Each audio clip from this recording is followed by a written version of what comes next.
Ismail Bolong telah ditahan di Rutan Bareskrim Polri sejak Rabu 7 Desember 2022. Penahanan terkait izin tambang. Bareskrim telah menyita sejumlah barang bukti dalam kasus tambang ilegal ini. Dalam video yang viral di lini masa, Ismail Bolong menyebut menyetorkan uang 6 miliar rupiah ke petinggi Polri. Kegiatan tambang ilegal disebut berada di daerah Santan Ulu, Kutai Kartanegara, Kalimantan Timur. Data Bareskrim Polri sejauh ini, saudara, jumlah tersangka tambang ilegal 3.100 orang dan data Kementerian SDM menunjukkan pertambangan tanpa izin alias tambang ilegal berada di 2.741 titik lokasi. Lalu apakah dengan ditetapkannya Ismail Bolong sebagai tersangka, kasus ini akan terungkap tuntas? Kita bahas usai jeda berikut. Polri menetapkan Ismail Bolong tersangka kasus tambang batubara ilegal di Kalimantan Timur bersama 2 tersangka lainnya. Ismail diduga mengatur kegiatan penambangan ilegal batubara. Selain itu, Ismail juga menjabat sebagai komisaris PT EMP yang juga berstatus ilegal. Sejumlah barang bukti disita oleh Bareskrim Polri. Barang bukti yang berhasil diamankan adalah sebagai berikut. Yang pertama, 36 dam truk.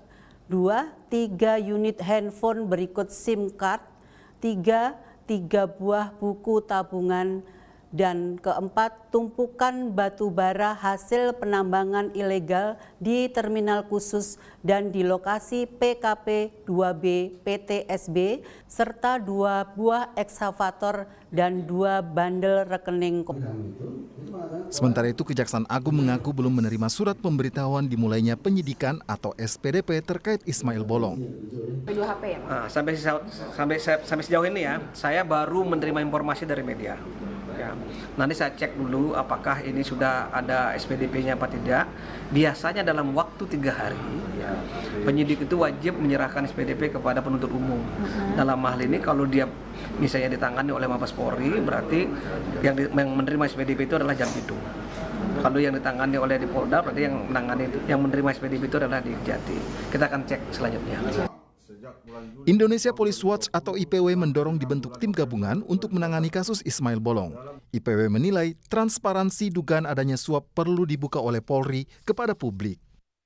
Nah, soal suapnya yang menarik buat IPW adalah belum ada satu pernyataan resmi pun dilansir oleh baik Kapolri, Kadif Humas maupun oleh Bareskrim atau oleh pejabat Polri yang membidangi, misalnya Kadif Propam, berbicara soal dugaan gratifikasi suap atau pelanggaran kode etik. Semuanya tidak ada yang bicara, padahal surat 7 April itu berbicara 3 poin ya. 1, illegal mining, dugaan korupsi, dan dugaan pelanggaran kode etik. Ismail Bolong resmi berstatus tersangka dan ditahan Bareskrim Polri sejak Rabu dini hari. Namun, pengacara Ismail Bolong, Johannes L. Tobing, membantah kliennya menyuap perwira tinggi Polri. Selain itu, pengacara mengaku tidak mau menanggapi soal video pengakuan Ismail Bolong dengan dalih di luar kuasa. Jadi jawabannya adalah, jujur aja, hari ini kami bersama tim semua datang pagi ini. Ini dalam konteks kami mendapat surat kuasa pada 3 pasal persangkaan itu. Jadi saya kembali ulangi, pasal 158 itu mengenai tambang ilegal, perizinan, distribusi, dan sebagainya.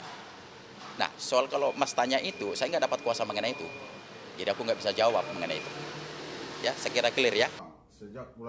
Kasus Ismail Bolong disoroti publik usai video pengakuannya atas dugaan setoran 6 miliar rupiah ke perwira tinggi Polri. Ismail lantas meralat pernyataannya terkait setoran ke perwira tinggi Polri. Tim Liputan, Kompas TV.